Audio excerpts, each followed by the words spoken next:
This is Gross Models, and welcome to day 11 of the crafting tables lost 30 days lost in space. The 30 days challenge. That's what I'm trying to say.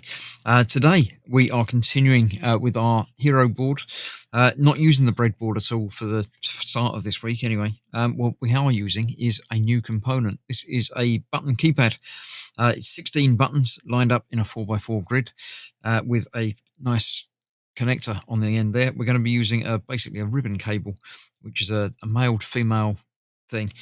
Ordinarily that could plug into, for instance, breadboard or directly in, but it can't because then you wouldn't be able to use the buttons. So we're just using this to spread it out.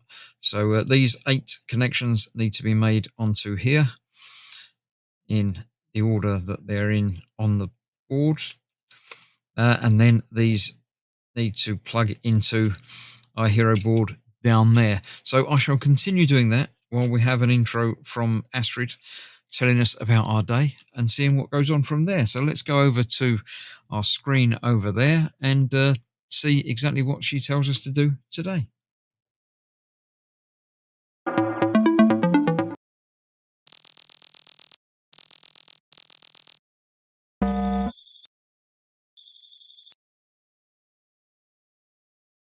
Ah, you're up.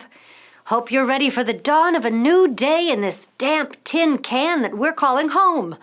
Week 3 already, huh? Seems like just yesterday you were fumbling over the basics. Look at you now. Power, light, a snazzy RGB battery indicator. All pretty impressive, I must say. This week we're shifting gears. Enough with the basic survival needs. It's time we brought this old ship back to life. Our goal is to fix up that control panel, whose appearance looks as if a Martian tried to play tic-tac-toe on it. To start us off, we've got a new tool to familiarize ourselves with, a 4x4 keypad. I know, you must be thrilled. Do try not to let its looks intimidate you. That's 16 whole buttons of potential inputs at our fingertips. Alongside our new hardware, we've got a new concept to grasp. Brace yourself, because we're diving into the wonderful world of libraries today. Think of libraries as your ultimate cheat sheet, shortcuts that make coding easier. So, I won't bother getting her to tell us all about that. I'll do that myself. Libraries are basically a list of instructions that you can program into the board, and that will then give you shortcuts and save you having to program everything in yourself. I have indeed got the library set up on this. Let me go down to the code that I want here. There we go. This is indeed the library from today. Let me open that up here so I can see exactly what I'm doing. So what have we got here? Let's get rid of that bit. I've just found out that I can resize things in here, so we don't need that at the moment. We have a 2-dimensional array. So basically what we've done is initially we've told let's start there at the top. Stop's a very good place to start. We're including the Arduino H library, which is basically everything, and we're including the Keypad H library, which is everything. So we're saying that we're setting a constant byte of rows are 4 and columns are 4 because there are 4 rows and 4 columns. Then we have set them up to tell it what pins each one is connected to. So we've got on pin 2, we have the row there or the row there. I can't remember which one's which, but however one it's programmed in, it knows where they all are, and the same with the columns. So then it can calculate if we've got an input from this row and this column, then it must be this button. And that map there is telling us what we've got here. So row 0, column 1 is 1. We've got 2, 3, and then A over on the far right there, top right, going down through all of those. So yeah, then we've set up the hero keypad, make key map of the buttons, rows, pins, column pins, rows, and columns. So we're using all the information we've just given it. Then on the serial monitor, we're initializing it, and we're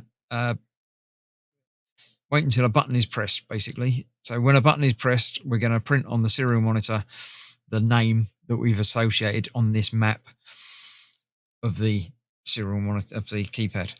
So let me get that installed and up and running. Let's get the monitor up and running as well. So we want the actual serial monitor being shown on there. So that should now be working. So if I push A, we get nothing. Why am I getting nothing? Let's check things through on here. Let's run it up again, compile and upload just to make sure it's uploaded properly. Uploading, done uploading. There we go. Now we've got 1, 2, 3, 4, 5, 6, 7, 8, 9, and 0. We've got a star, we've got a hash, and we've got A, B, C, and D going down the side there. So yes, pretty self-explanatory, pretty easy. You can write out short words like cab, or indeed bad, or indeed dad. Or indeed that's probably about it, isn't it? Can't do cat, can't do dog. We haven't got enough letters. We could use lots of numbers, but there we go. We could put in interesting dates. We could put in 1066. As long as you remember where things are. That was 1099. Why is that 9? 3, 4, 7, 8, 9, 4, 5, 6. I've done something wrong. I just noticed. I didn't notice when I put it through there to begin with. I hope you did. So why is that showing up as that? I've got 2 of these cables twisted round because I've got, there we go, look. The blue and the purple. I have transposed them. So it was thinking one line was one line when it wasn't. So even my spelling wasn't working. I didn't even notice that I had that wrong. Let's try that again. Let's go 1, 2, 3, 4, 5, 6, 7, 8, 9, 0. A, B, C, and D. So let's try spelling it again. We'll go bad. B, A, and D. There we go. That worked this time. So we'll try 1066 again. There we go. We got a number in again this time. 999. Nice. So there you go. That's all working. Yeah, the similar colours. I didn't notice that they got transposed across. So there you go. Interesting and nice fact finding and problem solving on my half. So thank you very much for joining me on this quite simple day. Tomorrow we're continuing to build onto this basis. We're going to add some sound and play some tunes. So I'll see you for that tomorrow. So thank you very much for watching. Stay safe. I'll see you soon. Bye bye for now.